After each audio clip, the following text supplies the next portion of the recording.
Serena Joy's, Yvonne Strahovski, wedding in The Handmaid's Tale Season 6, Episode 8 should have been devastating, but the show narrowly avoided making a serious mistake.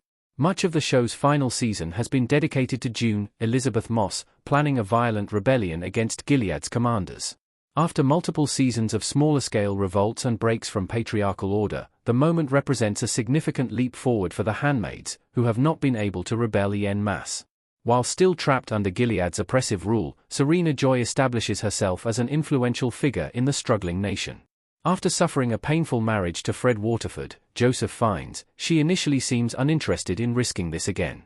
After High Commander Wharton, Josh Charles, manipulates her into accepting his proposal, however, Serena quickly agrees to take part in the wedding. June, having discovered the engagement, plans a violent insurgency against the commanders, who will be in attendance. The show appears to be setting up a Game of Thrones-style massacre, but it brilliantly subverts expectations. Serena Joy's wedding seemed like it was going to be a bloodbath. The commanders could have been slaughtered. June readily expresses that she has a plan for the commanders, but it takes time before it is truly revealed to the audience. The wedding proceeds as planned, and given the setup for violence, the lack of any immediate resolution makes for a tense evening. Every passing minute makes June's plan more enthralling, which only raises the stakes when it is revealed that the handmaids put sedatives in the cake. As soon as the commanders fall, the handmaids carve a bloody path of vengeance. The twist was a brilliant stroke that only made the actual attack more rewarding. After all, when Serena Joy announced her wedding, it appeared that the event would be similar to Game of Thrones' Red Wedding, where the Fries butcher King Robb Stark's men during his uncle's wedding.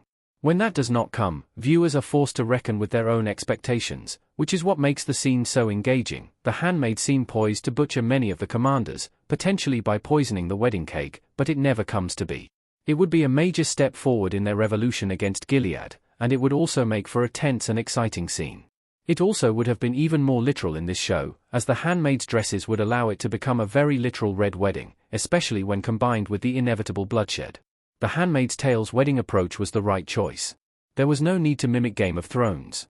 Commander Wharton, Josh Charles, at the altar on his wedding day in The Handmaid's Tale Season 6 EP8. Image via Hulu. In Game of Thrones, the Red Wedding involves thousands of deaths, leading to the destruction of the entire northern host and the fall of House Stark. It is a devastating circumstance, made worse by the fact that Robb is a noble and relatively innocent ruler. In The Handmaid's Tale, Gilead is far from innocent, so ruining Serena Joy's wedding would be a fitting twist on the Red Wedding that it would, however, fail to have the same impact as the original bloody reception. If the show attempted to mimic Game of Thrones' greatest plot twist, it would only be a pale imitation. It would be a heroic and action-packed scene, not the emotional and tragic failure that plagued Robb and his army. The two scenes would also be forever compared, and The Handmaid's Tale could struggle to match such a definitive and memorable TV episode. Avoiding that direct comparison allowed for greater subtlety, which also made for a better story. There is still suspense, but killing the commanders after the wedding setting makes the revolution more realistic. June's revenge in recent seasons has become mildly cartoonish, as she spends much of her time oscillating between capture and constant, very lucky escapes. By forcing a more grounded resolution, the episode plays to the show's strengths.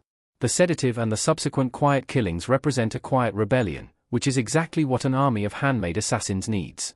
Violent murder and poisoning are undoubtedly worrying for the entire nation of Gilead, but commanders being killed in their sleep means that they can never trust handmaids in their own homes again. This single act completely damns Gilead's patriarchal system, which relies on the handmaids for reproduction.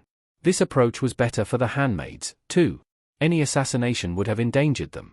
June, Elizabeth Moss, at the front of a group of handmaids, ready to start the rebellion in The Handmaid's Tale Season 6 EP8. Image via Hulu. The handmaids also benefit from the quieter revolution, and not just because they prove that commanders can never trust handmaids. It is simply a cleaner assassination technique and removes the otherwise substantial risk of collateral damage. Innocent people could have eaten a poisoned cake, so the sedative allowed them to handpick their targets. A violent rebellion also would have led to more innocent deaths, as the handmaids would not have known exactly who to target among the retinue. There was also considerable risk to the handmaids if they rebelled outright.